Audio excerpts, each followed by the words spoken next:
Arratsalde on dan hori, osoko bilkurari hasiera emango diogu. Lehenengo puntua daukagu 2026ko otsailaren 24an egindako bilkurari dagokion akta onartzea.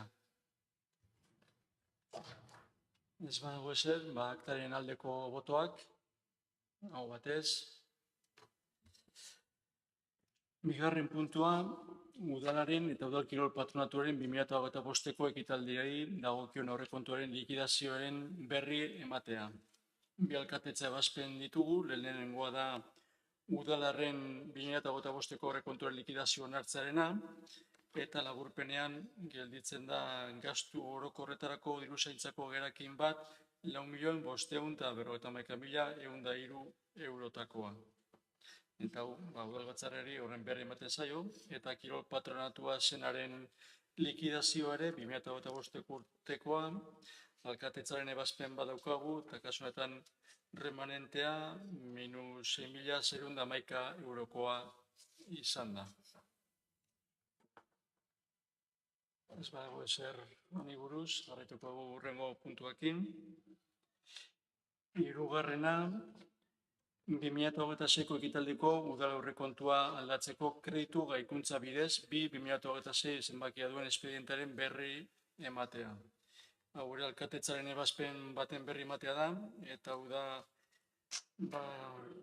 kreditu gaikuntzaren bidez kredituak aldatzeko onartu den espedientea, eta kreditua gaitzeko proposamena da 40.000 eurotakoa, seinalitika irisgarria aurrera eramateko, eta gaikuntzaren finantzaketa bestelako enpresengatik etorri da. Hore berri ematia da, inok ez badu zer esaterik, hurrengora joango gineke, laugarren puntura. Laugarrena da, 2026ko ekitaldiko udal aurrekontuaren kreditua kreditu gehigarrien bidez aldatzeko, 2026 zenbakia duen espedientea onartzea.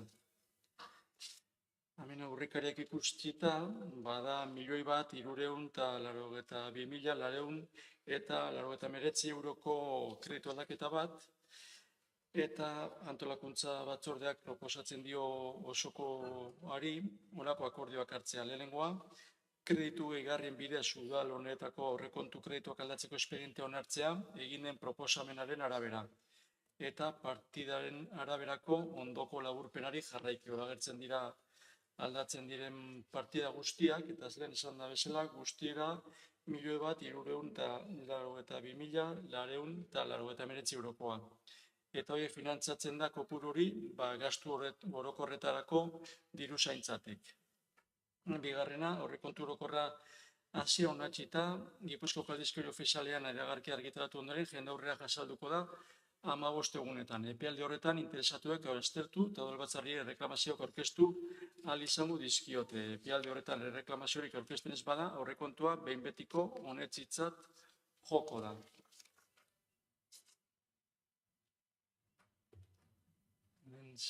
Zerbait esateko daukazu Arianean?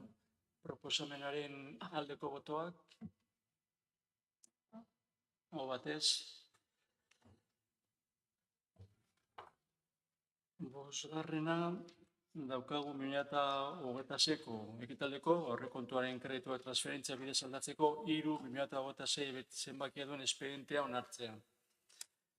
Kasu honetan espediente hau aldaketak suposatuko luke 98.000 euro guztira. Eta antolakuntzatik proposatzen den akordioak honakoa dira. Lehenengoak kreditu transferentzia bidez udal honetako aurrekontu kredituak aldatzeko espediente onartzea egin den proposamenen arabera, eta partiden araberako horra laburpenean agertzen da bezala. Horra agertzen dira kreditu transferituko duten gastuak eta kredituak jasoko duten gastuak ere.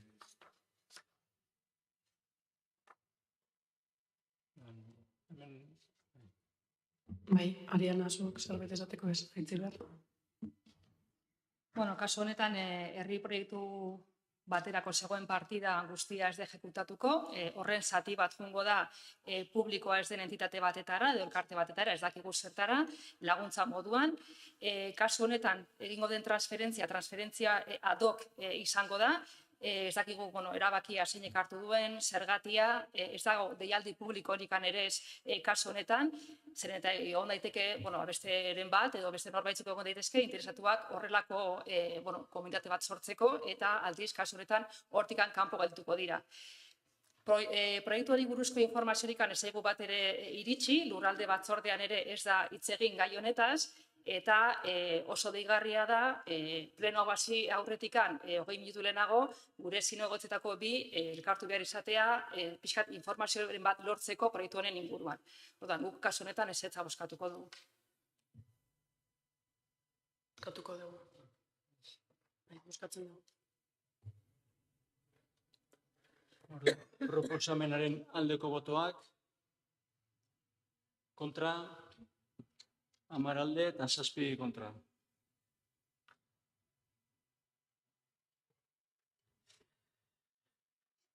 Seigarren puntua, ordenantza fiskalen aldaketaren hasierako onarpena. Ikusten da antolakuntza batzordetik datorren irizpena eta proposatzen zaizkio osokoari honako akordioak ditzala. Lehenengoa, zerbitzu publikoak eskaini eta jarduera administratiboak burutzeagatiko tasen ordenantza arautzailearen epigrafea herriko antzokiko instalazioen erabilpenari dagokioen aldatzea. Bata atalean, pelikula emanaldiak, emanaldi arruntak, apartatuan 6 euro tarifaren ordez, 5 eurotan esartzea. Tarifa berri bat gehitzea. Pelikula emanaldiak atalari, emanaldi arruntan atalen ondoren, online erositako sarrerak 4 euro eta erdi. 2B antzerki emanaldiak. Emanaldi arruntak atalean 10 euro izan beharrean 8 eurotan esartzea. Bigarrena, zerbitzu publikoek eskaini eta jarduera administratiboa burutzeagatiko tasen ordenantza arautzailean, lehen epigrafea, zaborrak biltzea eta ezabatzari dagokena aldatzea. Eta kudeatzeko arauen K letra ezabatuta hain zuzen ere. Hirugarrena, zerbitzu publikoak eskaini eta jarduera administratiboa burutzeagatiko tasen ordenantza arautzailean, J epigrafea, hilerriko zerbitzu dagokiena aldatzea. 2B atalean, B errautsak kolumbarioan, 290 euro izan beharrean, 76 eurotan esartzea. Laugarrena, zerbitzu publikoak eskaini eta jarduera administratiboa burutzeagatiko tasen ordenantza arautzailearen R epigrafea, adinekoentzako eguneko arreta zerbitzuari dagokiena aldatzea. Egungo 36 euroren ordez, 40 eurotan esartzea, persona bakoitzeko eta hileko. Eta gizarte laguntza jasotzen dituzten personen kasuan, 18 euroren ordez, 20 euro esartzera persona eta hileko. Bosgarrena, Gipuzkoako toki ogasunak arautzen dituen uztailaren 5/11/1989 foru arauaren 16. artikula dioen arabera, hau guztia, 30 lan egunez jendaurrean jartzea proposatu da. Izan daitezkeen erreklamazio edo oharrak aurkezteko. Era berean, aipatutako EPEA igarotakoan erreklamaziorik edo oharrik aurkezten ez baldin bada, aldaketa horiek behin betikoak bihurtuko dira. Zerbait esateko daukazue, aitzigarzu bai. Kasu honetan, zaborren atalean sarri zen 40% errekargu hori momentuz bertan bera utziko da. Errekargua sartzearen araudia formalki onartua zegoen eta egungo birziklapen maila gureak batez ere zein dan kontuan hartu eta justifikatuta egon daiteke horrelako zigorra jarri behar izatea, baina errekargu honen sarpenean, bere egunean esarri zenean, guk uste dugu kudeaketa txar eta hutsunen abarmenak egon zirela, zeren eta herritarrei ezitzaien informazio onik eman, izte apenas informaziorik eskaini gai honen inguruan, eta uste dugu udaletikan ere ez dela sustapen ekintzarik egin. Udal gobernuak herritarren gandik jasotako kexen ondorin atzera buelta bat eman du eta bere erabakia atzera eramatea pentsatu du, argi usten du neurria bere egunean onartu zanean etzala ondo hartu, hau da, berez etzela gehiegi edo ondoegia aztertu neurri hori hartzeko orduan, eta azken finean, birziklapen gai honen inguruan beti dago sentsazioa, pauso txiki bat ematen dugun bakoitzean aurrera beti bi atzera ematen ditugula.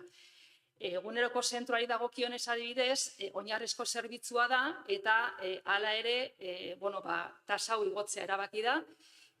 Kostuak igotzen direla, hori egia da, baina oinarrizko zerbitzu batetaz ari gara, eta kasu honetan instituzioek hartu beharko lukete bere gain kostu hau, eta ez familiek. Eta gainera, mota honetako zerbitzuetan progresibidadearen aplikazioa ezinbestekoa dela deritzogu, eta kasu honetan ez da horrela. Gero ikusten duguna da, zergatikan ez da itxaron ordenantzen onarpenera, ez aldaketa hauek sartzeko. Berriz ere ikusten duguna da, improvisazioa eta irizpide falta bat, eta guk gai honetan ere ezetza bozkatuko dugu. Andrea. Bai, bueno, nik lehenik argitu nahi nuke aldaketa hau egiten dugula orain, usten dugulako bestela, adibidez, mankomunitateko zerga aplikatu egin gozala. Ze onartu egin zan aurreko ordenantzen aldaketan. Joan urtean egin genuenian. Orduan, ez dugu nahi, herritarrak ez erorraintzia eta planteatu behar dugun berriro gai hau, orduan uste dugu orain dela momentua urte honetan ez kobratzeko eta datorren urtera begira, baina ordenantzak lantzen ditugunean, araudi berria aplikatzeko. Nahi nuen esan, ere bai, sistema hau, edukiontzi organikoaren erabileraren lotutako tasa hau dagokionez, Debabarreneko mankomunitatean adostu dela, eta bertan alderdi politiko guztia gaudela. Eta alderdi guztien oniritziarekin egin zan, hartu zan erabakia, edukiontzien organikoaren erabileraren lotutako tasa osagarri bat ezartzea. Hala ere, ez da aplikatu, ez da kobratu, bakarrikan informazioa bideratu diegu herritarrei eta beraiek aurkeztu diguten zalantzak eta ekarpenak kontutan hartu ditugu eta horregatikan erabaki dugu tasa hau ez aplikatzea aurten. Ikusi dugu sistema justuago bat, orekatuagoa eta Elgoibarko errealitate sozialera hobetua egokitua diseinatzeko momentua dela eta horretan hasiko gera lanean. Bai.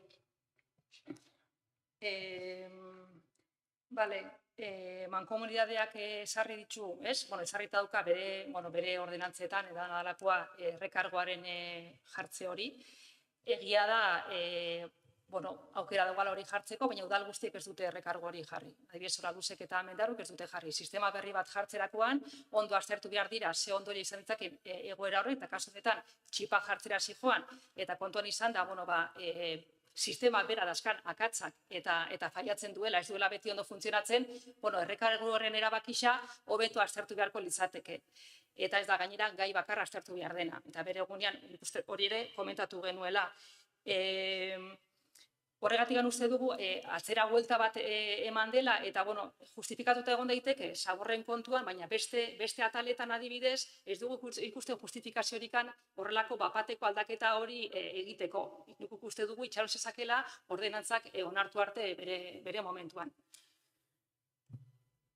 Bozkatu ingo dugu.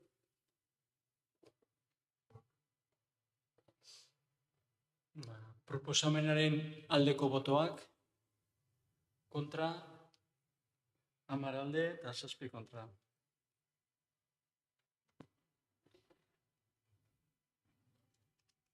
Zazpigarren puntua, Elgoibarko Udalaren 2026-2028 diru laguntzen plan estrategikoaren aldaketaren hasierako onarpena. Daukagu antolakuntzako batzordeko proposamena eta erabaki hauek hartzea proposatzen zaizkio bilkurari. Lehenengoa, Elgoibarko diru laguntzen plan estrategikoen aldaketa onartzea, lehenengo eranskinean esatatutakoa gehituz. Bigarrena, plan hori jendaurren jartzea, interesdunei entzunaldia ematea. Gipuzkoako aldizkari ofizialean eta udaleko iragarki golean argitaratuta 30 eguneko epean, reklamazioak iradokizunak aurkeztu ahal izan ditzaten. Reklamazio iradokizunik horiek udalbatzak ebatziko ditu. Hirugarrena, reklamaziorik iradokizunik aurkeztu ezean, plana behin betiko honetitzat joko da, beste erabaki bat hartu beharri gabe. Eta eranskinean azaltzen da, diru laguntza zertarako dan, helburuak energia komunitateen eraketa eta energia berrizgarrien instalazioen sustatzea eta aurreikusitako kostuak 35.000 eurokoan. Zerbait gehitu nahi diozue? Etziber. Otsailean esan genuen plan estrategiko diru laguntza hauen inguruan azterketa sakon bat egin behar zela, ikusten dugu ez dela azterketarikan egin, eta bapateko aldaketa honek berriz ere, gure momentu hartan esan genuena berriz ere berresten du. Justo puntu hau, 5. puntuarekin lotura dauka, ze justo da transferentzia hori sartzen da plan estrategiko honen barruan. Guk joan zan egian esan dakoari, 5. puntuan esan dakoari guzti hori gehituta, kasu honetan ere ezetza bozkatuko dugu. Zerbait gehitu nahi oso bestiak, bozkatuko dugu.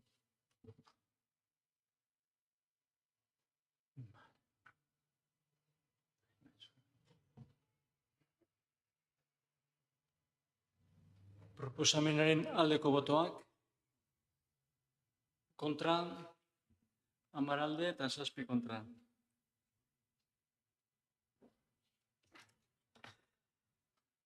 Zortzigarren puntua, Sociedad Concesionaria Residencia El Pilar del Goibar SL, egin duen eskaera, 6 El Pilar eremuan gizarte zerbitzutako ekipamendu bat eraikitzeko obrak eta parkeleku bat esekutatzeko obrak eteteko. Kasu honetan lurralde batzorde informatzailearen diktamena daukagu eta proposatzen dio osoko bilkurari ondoko akordioak har ditzala. Lehenengoa, Sociedad Concesionaria Residencia El Pilar del Goibar SL kontratuaren exekuzioa eteteko egin duen eskaera onartzea honako baldintza hauekin.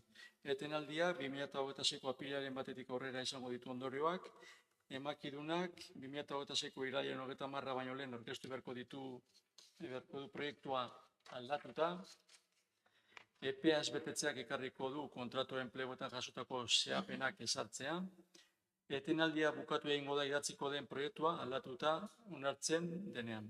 Bigarrena, etenaldiaktaren bidez formalizatuko da, eta lana berrabiareziko dira, etenaldiak kentzeko aktaren bitartez. Obrak etenda dauden bitartean, exekutatuko obren egonkortasuna eta konservazioa bermatzeko beharrezko neurriei eutsiko zaie, emakidunak beharrezkoak diren azterketa teknikoak egiten jarraituko du antzemandako gorabeherak aztertzeko. Beharrezkoak diren segurtasun neurriak hartuko dira, obrarekin zerikusirik ez duten pertsonak bertara sartu daitezen, eta euri-uren sareko bilketa bideratu egingo dira zuzenean NS34 errepidera isuri ez daitezen. Hirugarrena, enpresa emakidunari aditzera ematen zaio, udalari egotzi ezin zaion arrazoi baten ondorioz gertatu den etenaldi hau onartzeak ez duela sortuko kalte ordaina jasotzeko inolako eskubiderik emakidunaren alde. Laugarrena, era berean, Sociedad Concesionaria Residencia El Pilar del Goibar SL-ri ohartaraztea, udalak ez dituela bere gain hartuko idatzitako proiektu aldatuaren ondorioz izan ditezken kostuen igoerak. Arestian ezitako ustean, Goibarko 6 El Pilar eremuan adineko personentzako gizarte zerbitzuen ekipamendu bat eraikitzeko obren eta parkaleku bat exekutatzeko obren kontratuari dagokion espedientean hartu beharreko akordio guztiak eta obra horiek dakarten gastuak onartzeko akordia ere bai. Hori guztia tokero bidearen oinarriak arautzen dituen aprilaren 2 lau 1985 legaren 22 lau artikuluan aurreikusitakoari jarraikiz. Seigarrena, eskuordetzari buruzko akordeak Gipuzkoako aldizkaria ofizialean argitaratzea, zeinako ondorioak izango behitu akorde hartu eta hurrengo egunetik horrera. Eta zazpigarrena, akorde hau, Sociedad Concesionaria Residencia El Pilar del Goibar SL-ari jakinaraztea legez ezarrita dagoen eran. Horretaz gain, akordioaren egiaztagiri bat helaraziko zaio, Gipuzkoako Foru Aldundira dagozkion ondorioak izan ditzan. Bai, zerbait komentu nahi dezue, itzi behar.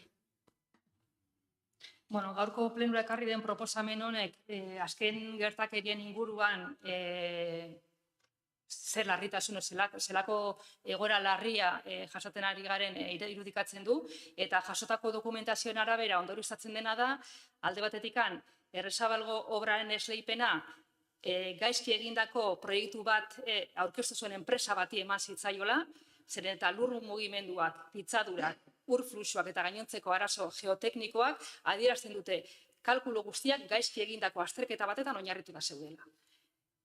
Obrak bertan bera utzi beharrak adierazten du egin behar diren aldaketak direla aldaketa estrukturalak. Eta ez dela egon bermatuta segurtasuna ez urasandiko ingurunean eta ez da ere etxebiziten egonkortasunean ere.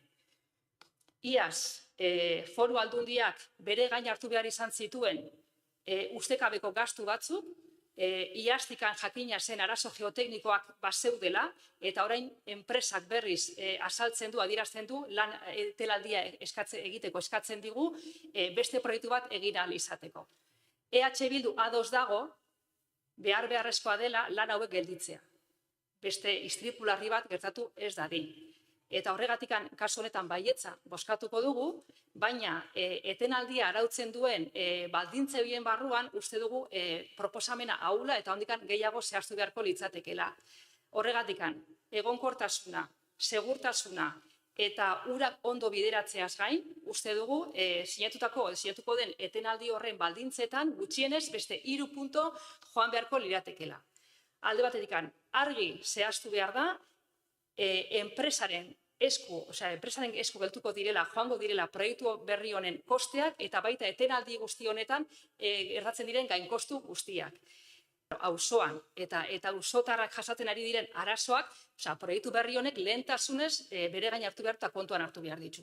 Beraz, etenaldian zehar udalari dianen bilakaerari enpresak ematen dion informazioaz gain, enpresa auzotarrekin bildu behar da, proiektu berriaren bilakaeraren berri emateko, orain arteko lanek sortu dituzten arazoak eta kalten konponketa guzti horien berri emateko, eta azaldu, eta gero zuzenketa horien nola joaten diren, nola joango diren ere bai, jarraipen zuzena egin ahal izateko. Gertatutakoa, desde luego, ezin da pentsatu, ezin da ikusi obra baten gertaera soil bat bezala, baizik eta plangintza, kudeak eta arazo nabarmenak egon dira, eta irudikatzen du,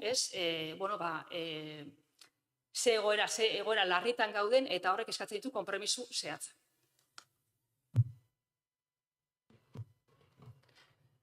Udal gobernua honek bere hitza betetzen ari da, eta esan genuen bezala, eman beharreko azalpen guztiak ematen ari gera une oro.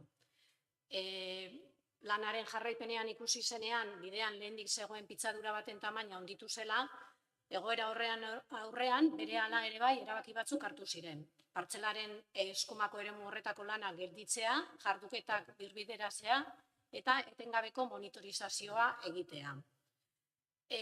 Urasandiko bizilagunekin elkartu ginenean, urtarrilean eman genien tramite hau egingo zala eta zein zan obraren momentuko zehaztapenak eman genituen, eta gure partetik beti helburu bat argia izan dugu, obraren garapena beti segurtasun osoz ematea.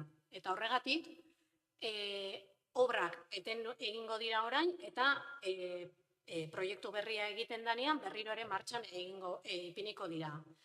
Etengabeko jarraipen teknikoa egin da eta neurketa sistemak instalatu dira, lursailaren edozein mugimendu kontrolatzeko. Txosten teknikoak dionez, momentu honetan ez da mugimendu berririk eman eta ez dago arriskurik segurtasunerako. Egindako azterketei esker ondorioztatu da gaur egungo proiektua ez da nahikoa eta egokitu egin behar dela. Horregatikan, eskatzen da etenaldi hau orain apiriletik irailera. Ere bai esan behar dugu, Urasandiko biztanleekin eduki dugun harremanetan bi eskaera eduki ditugu, bat izan da komunikazio azkarrago bat edukitzea beraiekin eta hortarako apirilea batetik aurrera pertsona bat egongo da auzokide enpresa eta obra zuzendaritzaren arteko kanal bezala, iraunkorra izango da, eta beste alde batetik ere bai, bigarren fasea zabaldu denean, etxe bizitzetako arrakalen protokoloa martxan ipini da. Eta horrek esan nahi du, 25 etxe baino gehiago ikuskatu direla, eta ikuskapen hau honen ondorio, akta notariala jaso direla, eta orduan horrekin badakigu zein dan momentuko egoera eta informazio zehatza dakagu. Eskerrik asko. Bai, Ariana, zerbait gaitzen nahi duzu. Aitziber. Guk uste dugu egoera oso larri baten aurrean gauzela. Arazo geoteknikoak atzeman dira, ez orain, iaztik bazenekiten arazo geotekniko hauek zeudela, aldundiak bere gain hartu behar izan zituen lursailen geoteknia inguruko aldaketa bat, eta horri buruzko informaziorik ez da ezer eman. Plenuko dokumentazioan gauzak ondo egin ez direla argi azaltzen da, aldiz bizilagunak jasaten ari diren kalte horri buruz ez da aipamen bat ere egiten.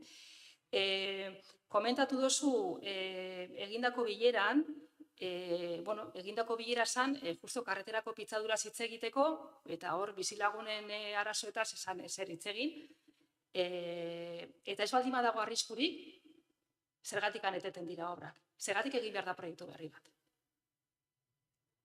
Guk uste dugu horrelako akats larriak egin dituen enpresarekiko kontratua zergatik ez da eten, galdetzen dugu, zergatik ez da eten, eta zergatikan ez da egin beste lehiaketa publiko bat obra esleitzeko.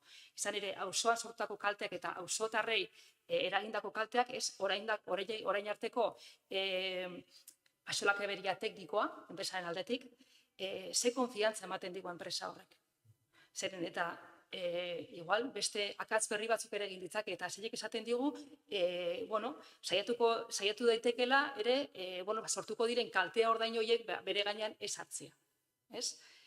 Enpresak auzoan egindago kalte larri ez gain, egoitzaren zerbitzuan martxan jartzea ere, atzeratu egingo da, prozesu hori atzeratu egingo da, atzerapen bat ekarriko dut, horrek ere udalaren bere sinesgarritasunera bai kalte bat jasango du.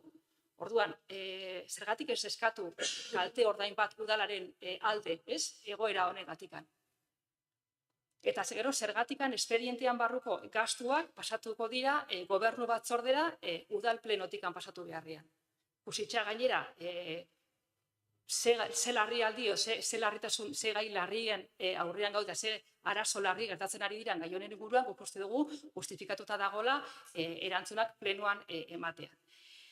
Gero, karo, dokumentazioan adierazten da, hirugarren puntuan adierazten da, enpresari aditzera emango zaio, esaio zer exigitzen, aditzera emango zaio, ordaina jasotzeko eskubiderik, esatzen zaio, enpresari aditzera emango zaio, ez dela kalte ordaina jasotzeko eskubiderik sortuko. Exigentzia ez dago. Gure ustez, aditzera ematea baino, espreski agertu behar da, kalte ordain hori bere esku geltu behar dela. Eta enpresak hori sinatu egin behar du. Guk esan dako, 3 baldintza horiekin batera. Espero dugu, guk eskatutakoak etenaldi honen inguruan, txertatzea baldintza horietara, akta horren baldintza horietara, zeren eta obra publiko batek ezin du aurrera egin inguruan bizi direnen koste baten inguruan, bere bizitzan kalte bat suposatzen duenean. Eta egingo den proiektua teknikoki bideragarria izan daiteke, baina horretaz gain ere bai, sozialki ere bai, gutxiengo baldintza batzuk ere bete behar ditu. Eta hori da pixka eskatzen duguna.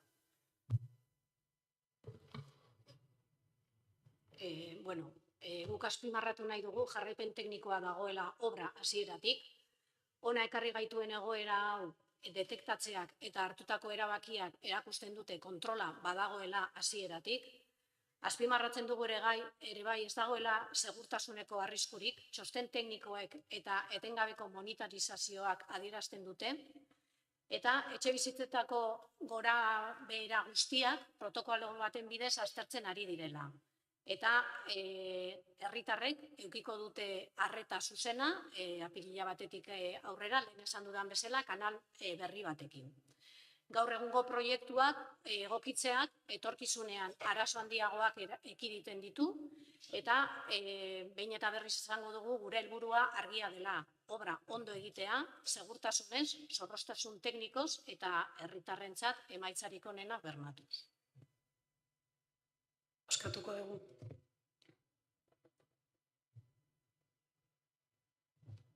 Orduan proposamenaren aldeko botoak, hau batez. 9. puntua, alkateen eskumenak eskuordetzeko dekretoren berri ematea. Horre, alkate egun batzuk kanponen modala, eta egun horietan Jontzu Behorren alkate ordeari eskuordetzan ematen diola alkateari ematen dituen eskumenak. 10. eskari galdeak. Eskari edo galderari badaukazue.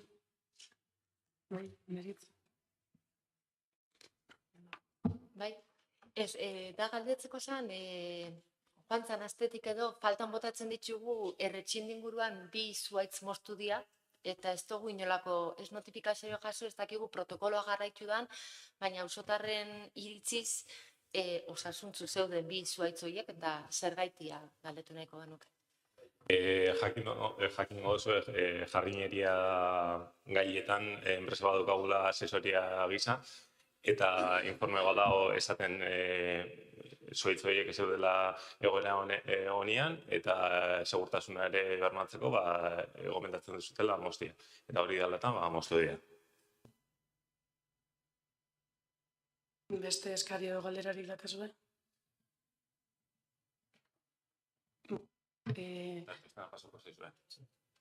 Bale, bukatutzat emango dugu osoko bilkura eta oin zuk hitza nahi zenun hartu gerturatu nahi badezu. Bale.